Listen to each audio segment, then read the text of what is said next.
Nako istorya sa inyo ha. Just a reminder nga ayaw gyud hatagi o gibugaton ng imong kaugalingon tungod lang sa istorya sa ubang tao. Tungod lang sa ilang mga pandaot sa imuha, tungod lang sa ilang mga paghugaw-hugaw sa imong pagkaikaw.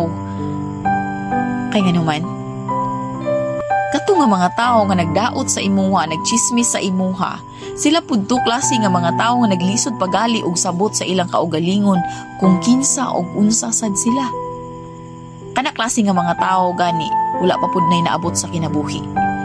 Sila pud tong mga tao nga hilabtanon kaayo, pero sila pud tong mga tao nga perti pud ang daghanang sayop, perti pud ang hugawa sa ilang pagkasila. Kana klase nga mga tao, sila nakusog kay manghimantay, no? Kusog kay na nila makita ang sayop sa ubang tao, kay nga naman katong mga sayop nga nakita nila sa ubang tao, maupod to ilang mga binuhatan. Abtikin na sila makakita ana.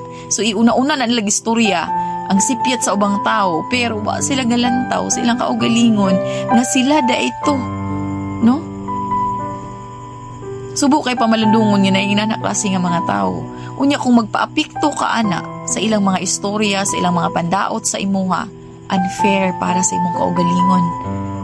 Ay hilak-hilak, ay gaguol. Just focus sa imong goal sa kinabuhi. Focus sa imong mga plano. Focus sa imong nindot nga future. Balikon ko usab. Ayaw hatagi o gibugaton ang imong kaugalingon tungod lang sa mga tao nga wala say naabot sa kinabuhi.